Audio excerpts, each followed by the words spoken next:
Welcome back to What Arty Noobs with General Disturbance, and you are looking at an SU-5, that's a Tier 4 Soviet SPG, and we're on the south spawn of Redshire, and it's me again. Yes, you must be fed up with me by now, but yep, this is one of my replays, and I thought I'd show it to you because it's a rather unusual one. So let's see what happens next. Okay, battle's commenced. Now, as many of you know, the SU-5 has got a fairly short range. In fact, it's a very short range. But it does have a 152mm mortar. And that 152mm mortar can do an awful lot of damage to a heavy tank. I've only got 12 rounds of HE ammunition.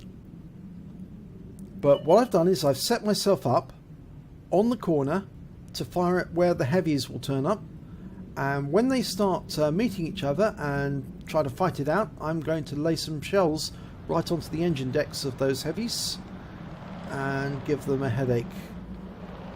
But it's at maximum range from these trees, mostly because I need to relocate if I've got to cover the other side of the battlefield. Now, a lot of enemy have turned up on the west side of the battlefield near the castle. And we haven't got many forces over there. We've certainly got many forces on the other side. Okay, we've got a Cromwell. And he's just hiding behind that rock. Now, I'm waiting for him to come out and poke his head. And I can put a round right over the top. Unfortunately, he didn't poke far enough. And that was a wasted round. But he is on fire. He's burning. Yep, he's going to go, I think. He's got no fire extinguisher. Oh, he put the fire out just in time. And I fired where I last saw him, and the round goes in, but no, he's pulled into that little alcove there. Indicate target. I can't reach the OI, it's too far away, but I can hit the Cromwell for sure. Rounds out. And he's gone. So I've got 9 rounds left. I'm relocating now. I think I do need to get a little closer because that OI looked very tasty. And I want some of those hit points. It also looks like the enemy has occupied the western part of the map. Looks like they've got the castle and they've got the hills. Now, I shouldn't have knocked that tree down. It's a very bad move. Would have told anybody who was looking where I was headed. But I've sat myself behind that tree, extending my aim, and no, I'm still out of range. So I'm going to have to move closer if I want to fire at anything. Now, there is a Churchill 1 there. I'm dialing in as if he's going to come forward, expecting him to come forward. But instead, I think that's a T-150, is it? T-150? And that round lands just behind him. No, it's a KV-1, sorry. Or is it a T-150? I think it's a KV-1. Maybe KV-1S. Round out. No, it can't be a KV-1S. It has to be. And I get a near hit splash there. I've got 7 rounds left. Now I can hit the Churchill. Dialing in. And almost loaded. Anticipate where he's going. Round out. Oh, and it lands behind. Now he's tracked. That should help me. I've got 6 rounds left. Dialing in on that target and rounds out. And he's killed before my shell arrives. So it's a wasted round. Okay, the OI's gone down. Going on after the KV-1. Rounds out. And he stops just after I fired. But I get the kill. I splash him. Okay, now the enemy has come a long way south. And there's a box tank up the far end that's keeping their interest. But I'm covering our cap. So if they do come this direction, I should be able to stop them or deter them from capping. Scores are fairly equal, but we do have more heavies than the enemy do. And I'm aiming, pre-aiming, where I think they're going to start capping.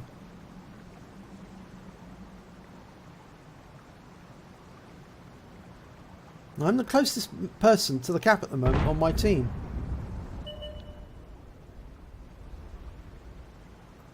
Now the leopard's been seen over the far side. We don't know where the Lego is. Well, we can see where the Lego was last seen, but he was with a Sherman, and we don't know where the Sherman's gone.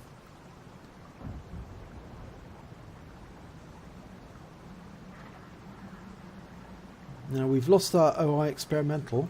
It's a Marder 38T and a T67. They're defending their side quite adequately. Okay, I've got a STRV, a Stritzfarn 74 for company, and he's moving forward, so he'll see the cap. He'll be able to spot for me if the enemy comes to the cap. That Largo is going up against the box tank, and I think he's got around the back of the box tank, so this could be problems for them.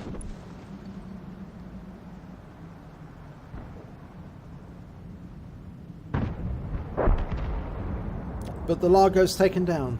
There's the Sherman, so we know where the Sherman is.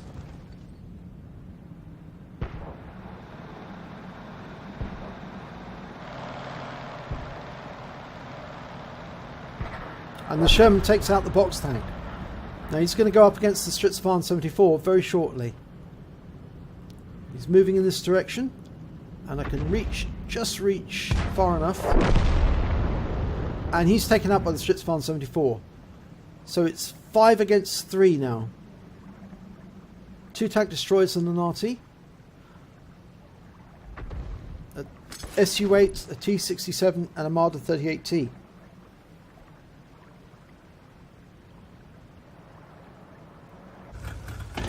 Most of our forces tend to be look as if they're going or heading north, possibly through the village. There's the Marder. It's been spotted. I'm going for cover. Okay, extending aim, going after that Marder. Indicating target.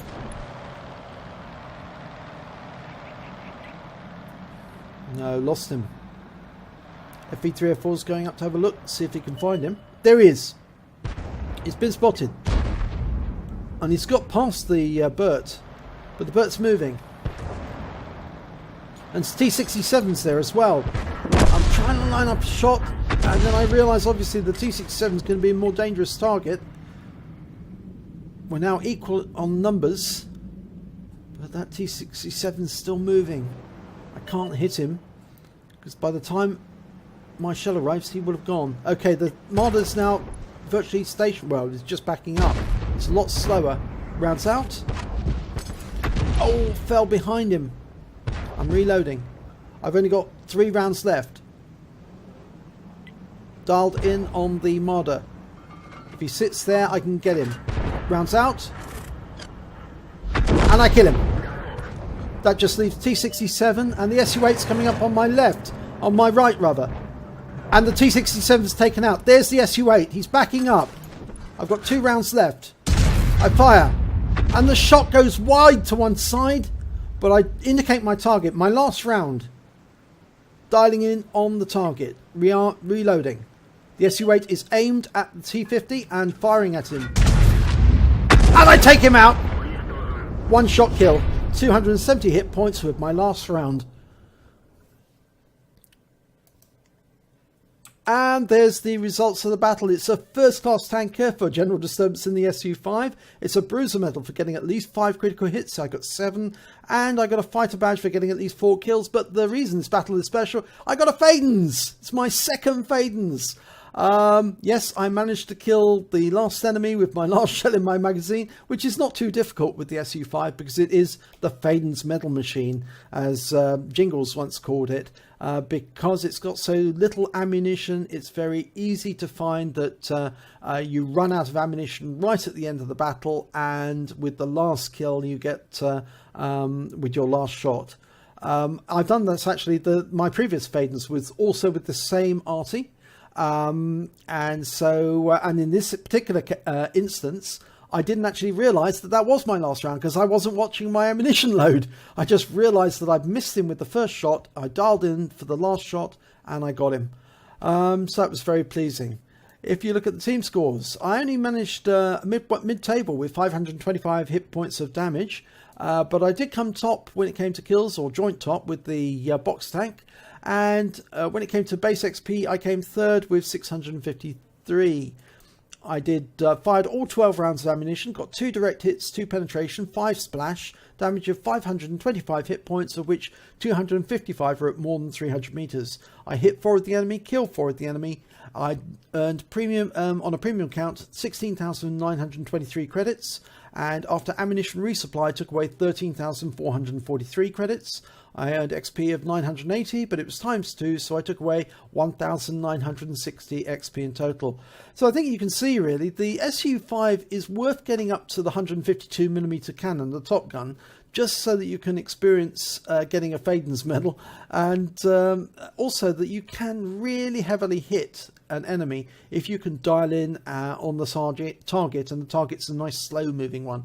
So I'd always recommend going after heavies or mediums, because it's a lot easier to hit a heavy that's slow moving, or a stationary target, even better still. But if you enjoyed this replay, please do give it a like and do subscribe to our channel, and hopefully I'll be watching you in the next replay.